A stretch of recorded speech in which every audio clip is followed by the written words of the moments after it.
Welcome to your astrological forecast for the week of Monday, July 24th through Sunday, July 30th, 2023. This week, I really hope you're doing well. I know we had a lot of intense changes last week, and on the one hand, things do seem to really stabilize this week. We have many planets in domicile, exaltation, or joy, so I'm going to talk about what all that means.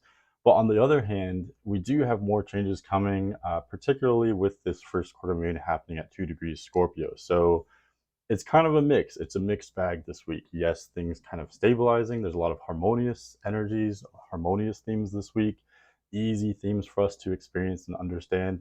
Yet, on the other hand, certain days will be very intense, very volatile, really great days for starting something, changing something, being active, getting out of your shell, etc. So it's kind of a mixed bag. So let's kind of break it down here. We do have where should I start? We've got the first quarter moon. We're going to talk about what that means. It's also the beginning of Leo season this week. This is the first week we're starting with Sun and Leo. So happy birthday, Leos! There's a lot of Leo energy this week as well. So a lot of that fun, proud, vibrant Leo energy that we're all familiar with. However, Mercury will be leaving Leo and entering Virgo this week. So that really boosts the intellectual energy. Mercury is exalted in Virgo. So, anything having to do with detail, learning, communicating, all of that is kind of heightened with Mercury and Virgo. And something I want to talk about as well is this is just one energy that is easy for us to understand. Okay, Mercury is in Virgo. It's exalted. It's easy for us to understand there. The information, the communication, the learning, it comes to us in a natural way with Mercury in Virgo. It's a similar dynamic with Sun and Leo, the vibrant energy, the masculine energy, the energy of self-expression and of action. All of that is, very strong, very potent. It comes to us in a very natural way with Sun and Leo. But also, Venus is in Leo, where I consider it to be in joy, and Mars is in Virgo, where I consider it to be in joy as well. So the energies of, the pleasure, the desire, the ambition, those are coming to us in very natural, straightforward ways as well. Mars is in Virgo, which is all about productivity, and especially when it comes to completing small tasks, that's generally the focus right now. And then Venus is in Leo, which is really great for experiencing that joy and abundance with our relationships, our finances, etc. Keep in mind though, Venus did turn retrograde last week, so that means that when it comes to that pleasure, the desire, the abundance, the especially when it comes to finances and interpersonal relationships, there are immense changes going on there, as indicated by Venus retrograde in Leo. So the abundance right now, the pleasure may be a little bit more nuanced. It's more subconscious, it's more ethereal. On the one hand, it may seem absent at times more so than usual, but on the other hand, we can connect with it. It's just in a more unique spiritual type of way. And again, there are huge changes gradually happening with the abundance, with the joy, with how we relate to the pleasure of our lives. There's major changes happening there too. So that's just one thing going on. There's really a whole bunch of things happening. I'm kind of thinking of this week as fruit punch. There are so many different flavors. Yes, we start out with this Leo stellium, but there's a lot of other things going on too. The Leo stellium, these Leo planets are squaring Uranus and Jupiter in Taurus, so that sets up this kind of contentious dynamic. And Moon will be transiting from Libra through Capricorn this week, so this is kind of a hit and miss area for the Moon. We start out the week with Moon in Libra, where it really thrives. This really supports us in being, I don't know, kind of calm and having excellent foresight, being receptive to others. So this is a really strong, peaceful sign for the Moon to be in. Later in the week, though, Moon will enter Scorpio, where it's in fall, and then we get this first quarter moon. This is the highlight of the week. This is very volatile. I've often said that the first quarter moon is more volatile than any other part of the lunar cycle, even more so than the full moon. So we're going to talk about what that means. And then, of course, the energy will change dramatically when moon gets into Sagittarius and Capricorn as well.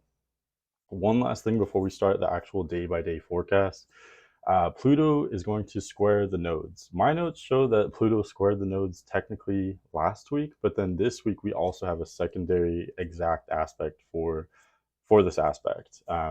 Pluto is at the last degree of Capricorn. It's squaring the nodes, which have just entered Aries and Libra last week. So because the nodes travel backward or retrograde, The nodes are at 29 degrees Aries and Libra, where they come into this square, this T square with Pluto at 29 degrees Capricorn.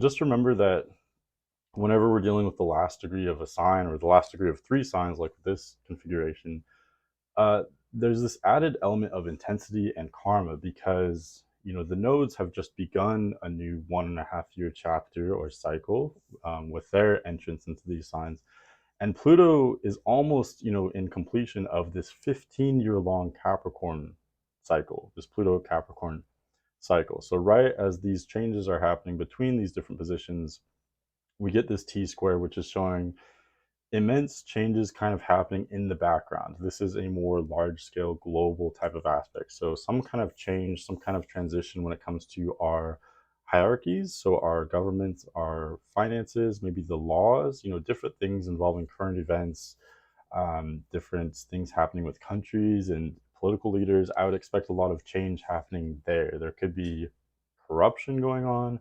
There could be a corruption being unveiled. There could be power struggles, things of that nature. So I would say don't think too much about this, but just be aware of it. There's something changing immensely in the background. But otherwise, a lot of changes for us in the near picture, short term. We're going to be experiencing a lot of immediate changes as well. So yeah, definitely a mixed bag this week. Let's get into the day by day forecast. So we start out Monday, July 24th with no exact planetary aspects, but I do really like this whole setup of Moon in Libra with Sun in Leo. Sun is at the first degree of Leo, so we're just starting out this Leo season. And Moon is in Libra, where, like I said, Moon's technically not in domicile in Libra, but it does very well there. Moon is representing how we are emotionally, how we are deep down. And with Moon in Libra, we're a little bit more reserved, a little bit more cautious. We like to plan things out. We like to take into account many different variables. So it tends to make us more, we act more like an old soul. It tends to make us a bit, more mature. We think before we act. We consider others. We are receptive to others. So this is a really harmonious sign for the moon to be in, especially when you take into account that moon, this is combining with sun and Leo, which is much different. That's a much more outgoing, expansive, more masculine energy. So basically, the combination of sun and Leo with moon and Libra, both of these energies are, very strong. They come to us very naturally. They're both easy to experience and they blend well together. They're very complementary in their nature. So I really love this dynamic. This is a really harmonious start to the week. And what else?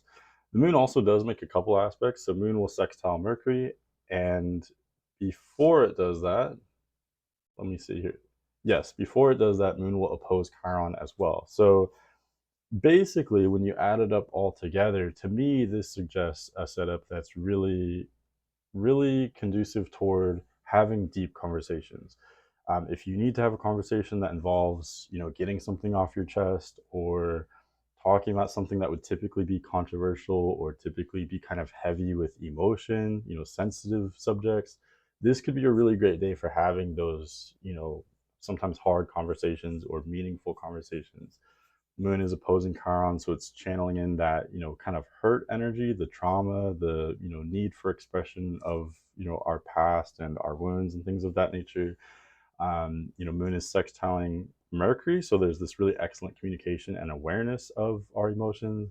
And then again, the combination of Sun and Leo, which is really great for self-expression, and then Moon and Libra, which is really great for listening and communicating with others. So really excellent start of the week, very harmonious, great for deep conversations, basically.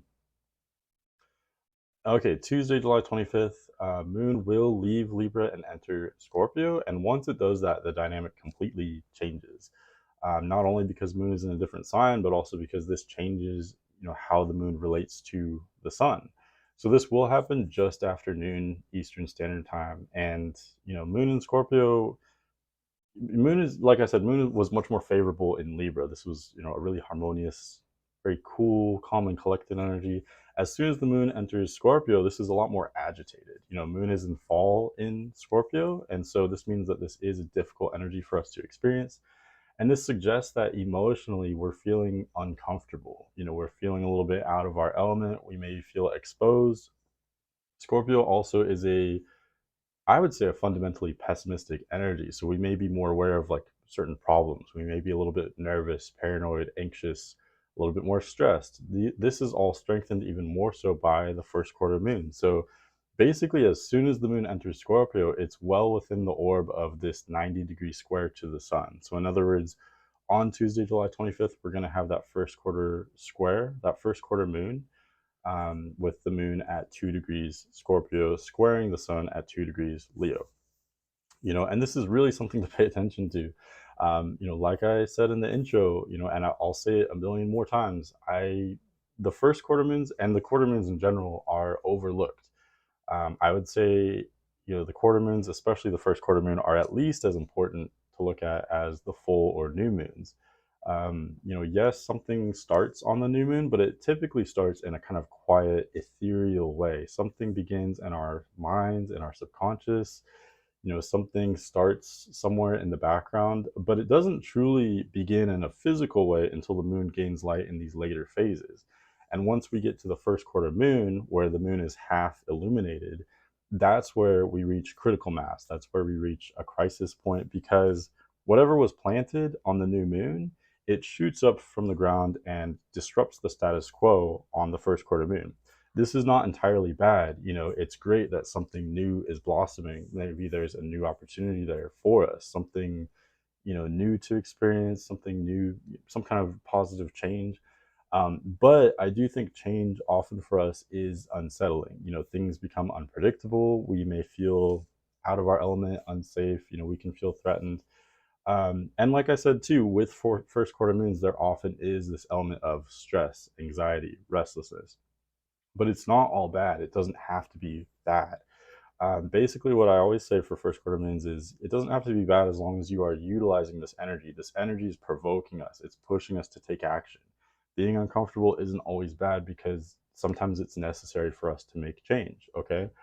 And this would be true for any first quarter moon, but this is especially true for this one because sun is in Leo, which is, very strong, very fiery, very masculine. And then moon is in Scorpio, which is all about radical change and intensity, things of that nature. So again, my advice is don't rest today. Obviously we have to have some kind of rest every day, but as a whole, the daily focus is not going to be, this isn't a slow, relaxed day. This isn't a great day for catching up on rest and just like sitting at home reading a book. This day is wanting us to take action. So if you've been feeling a little bit complacent, this would be an excellent time to get you out of your shell, get you moving, get you inspired, get you motivated. If you've been sitting and waiting for the right time to launch a new project or start something or make a change, this would be the time to do it. Start something new today, make a change.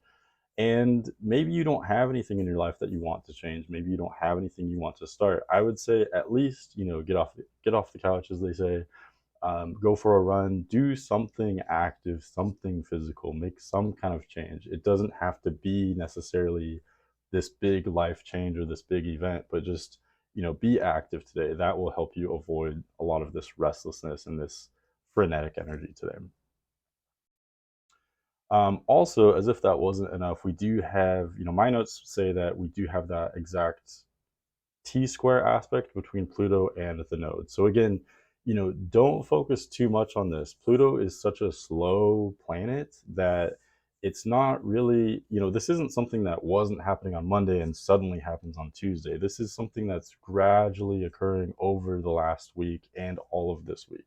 Something changing in the background, something changing with our hierarchies, governments, the structure of our lives. There's some kind of immense change happening to us collectively. This is more of a collective aspect. It's not, we may have our own individual experience with this or awareness of it, but to me, fundamentally, this is showing some kind of huge change, with the governments, with the countries, the economy, things like that. So don't focus too much on this. What you're really going to experience is that first quarter moon in Scorpio. That's really going to change things. Wednesday, July 26th, moon is technically not squaring the sun anymore. So we have that exact first quarter moon on Tuesday, but it really bleeds into Wednesday, I would say, because moon is still in Scorpio. It's still loosely squaring the sun.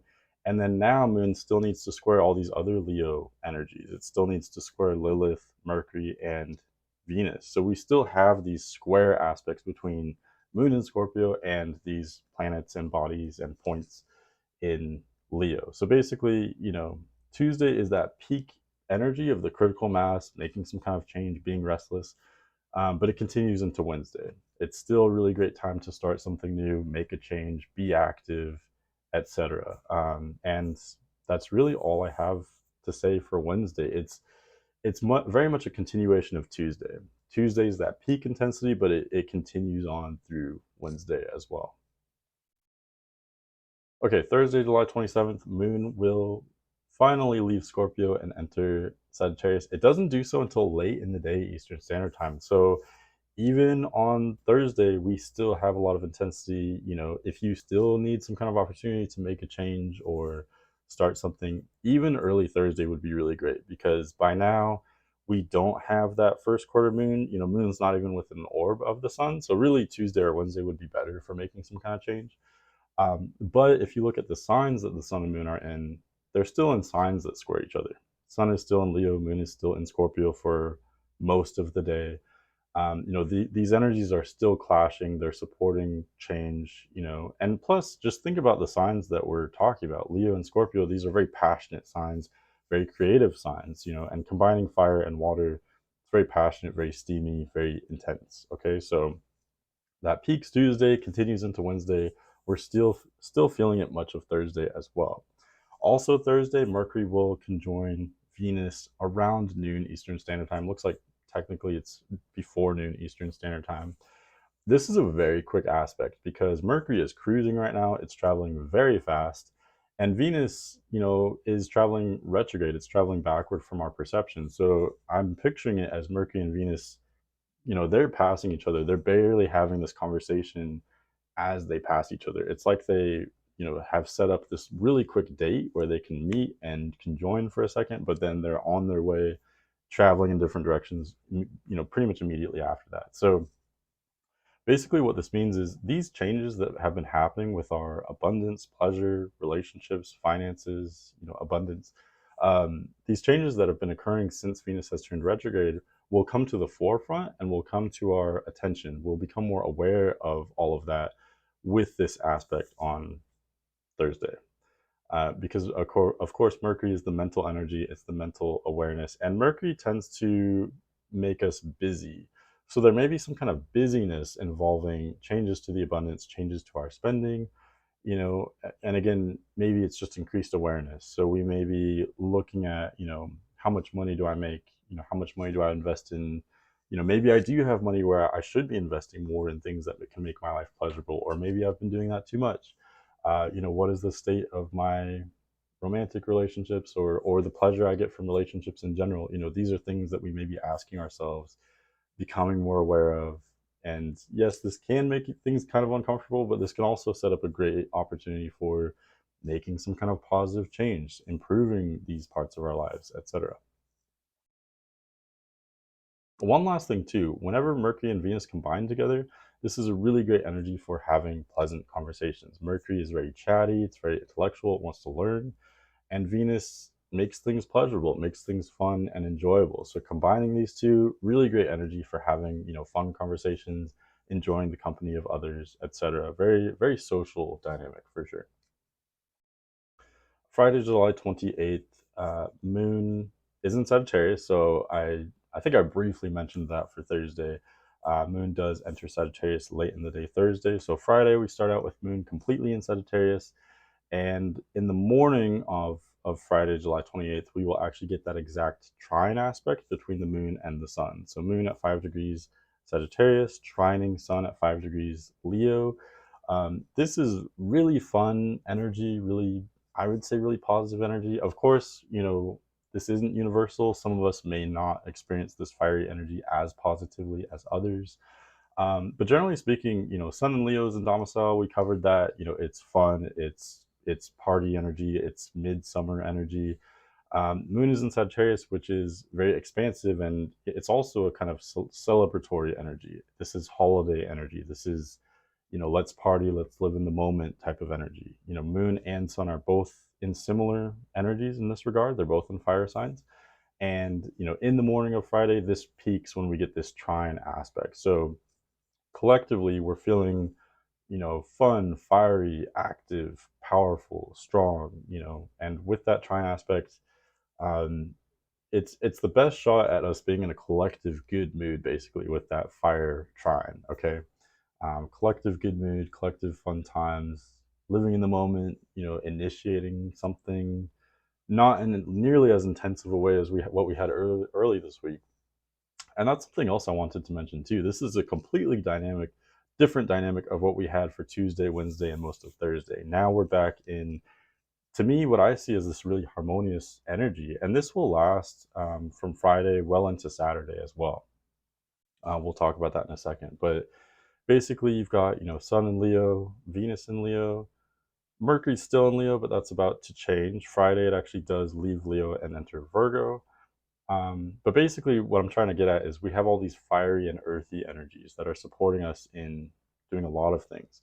As soon as Mercury enters Virgo, looks like in the afternoon, late afternoon, Eastern Standard Time, Mercury's exalted in Virgo. So the intellectual energy, the learning, the information, all of this is strengthened and emboldened, and it comes to us in a straightforward way. We can learn in a straightforward way with Mercury in Virgo. The information is clear, the communication is clear, and anything we need to do that demands attention to detail, can be done in a more straightforward, powerful way with Mercury in Virgo as well. So basically, when you take into account all the inner planets, Sun and Venus in Leo, so warm, cheerful, confident Leo, Moon in Sagittarius, which is adventurous, it's holiday party energy. So a lot of fun, warm, fire energies. But then you've also got Mercury and Mars in Virgo, supporting us in being productive, getting a lot done. Let's be practical. Let's take into account all the details and the information. So when you add it up all together, to me, Friday, and Saturday as well, we're going to get there. But, these are really great days for whatever you want to do. If you have a lot of plans for recreation and, whether it be like an event or whatever it is that you do for fun, or if you have a lot of work that you need to do, whatever it is, these energies are great for either any of that, combining a lot of fire with a lot of earth. It's great for starting something. It's also great for continuing, having that steady ambition and productivity. It's great for having fun, living in the moment, especially with physical experiences, getting outside, living in the moment. Great for having fun and having a good time and goofing off, but it's great for getting work done too and being very productive.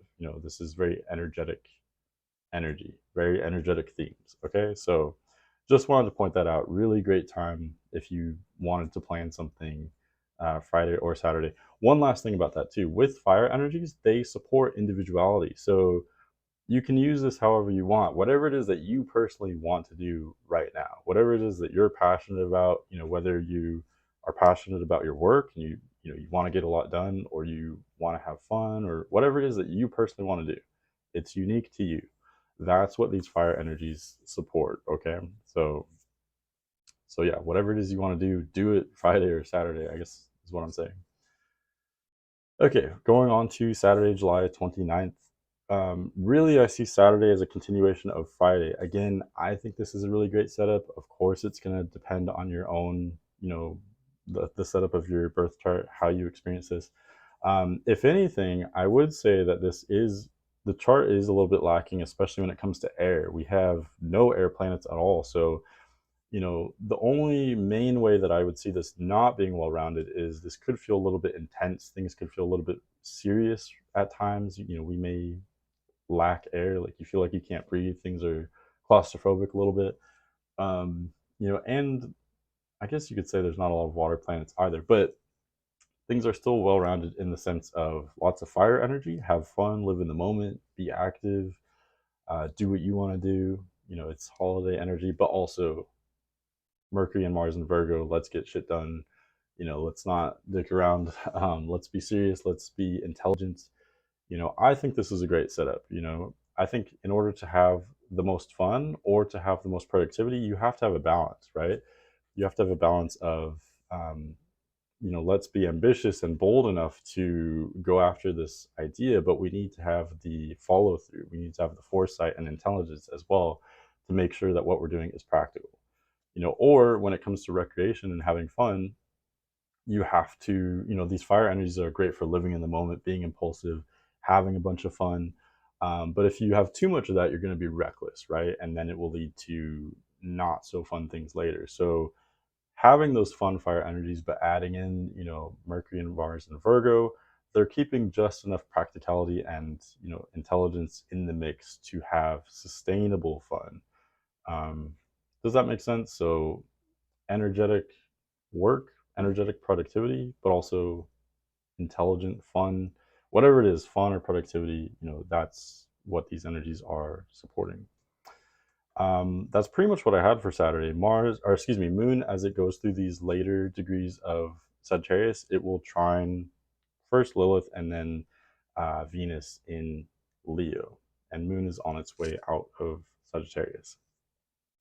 Speaking of which, so Moon will actually leave Sagittarius and enter Capricorn right around midnight, the night, Saturday night going into Sunday. So depending on your time zone, Moon will enter Capricorn either Saturday or Sunday. It just depends. Okay.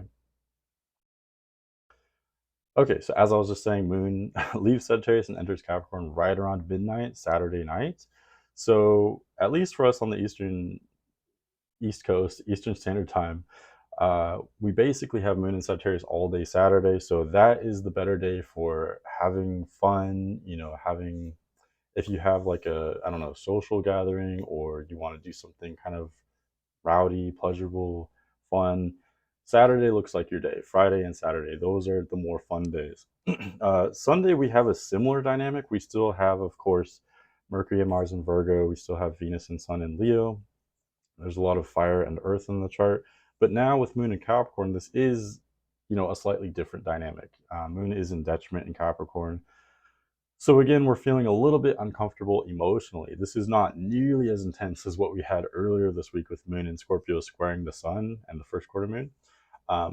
But we still are a little bit uncomfortable. So again, this is not the worst thing in the world. Being uncomfortable can be really great when it comes to provoking us, pushing us to make change. That's what Moon in Capricorn is all about, is making improvements for the long term, setting goals, making plans, things of that nature. You may be uncomfortable in the moment, but you can use that displeasure or uncomfort to motivate you to make changes to improve the future. Okay.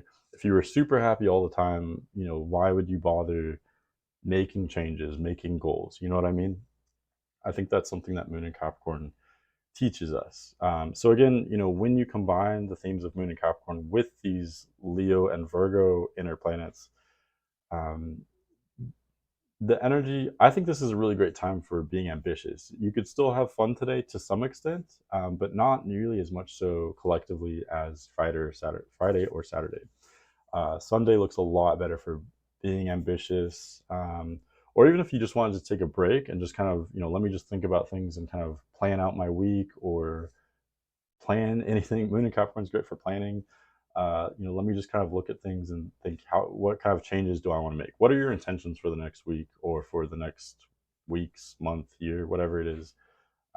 This could be a great time for thinking about that, and then kind of working toward those things of that nature. Um, so basically, what I'm trying to get at is, it is a much more ambitious energy than Saturday. Um, but at the same time, this is a slower energy as well. So you could be productive and get a lot done, but you could also be kind of more restful, more planning, contemplative, things of that nature.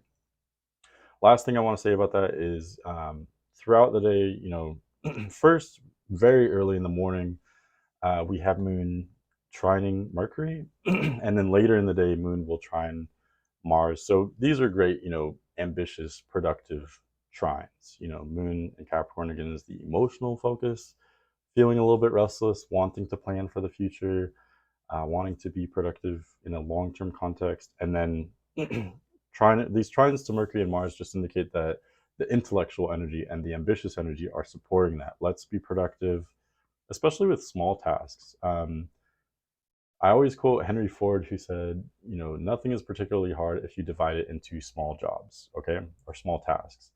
That is the theme of Mercury and Mars in Virgo, and that is being channeled into Sunday's focus because Moon is in Capricorn, trining those energies. So yeah, this would be a great day for planning chores. I don't know. I guess that could be an assignment. What are your intentions for the following amount of time, and especially put it into the context of how can you break it down into small tasks.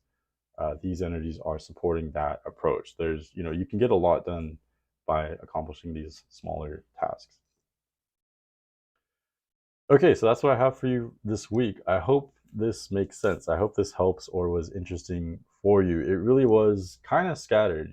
It's to me, it's very interesting. On the one hand, you've got all these joy, domicile, exalted energies, showing that we are very much in our element. We're feeling really good. Things are coming to us in a straightforward way. But then, halfway through the week, you've got that first quarter moon in Scorpio that completely puts all of that on its head. It challenges the status quo. It challenges all of us. It pushes us to make change and evolve. So definitely an interesting week. It's again one of those weeks that's not dramatically life changing for everyone, but we are experiencing a lot of change on a continual basis. Next week, we have an Aquarius full moon, so that'll be really interesting and fun to talk about. I love air or fire full moons in particular, just because they're so active, they're so crazy, rowdy. This is the typical full moon that you think of a full moon being crazy, everything happening, everything being larger than life, especially when you take into account the Leo Aquarius axis. This is all about creativity. This is showtime. This is party energy. This is intense. So it's a lot to talk about. We'll talk about that next week. But thanks for watching. Thanks for hanging out with me, and I'll see you next week.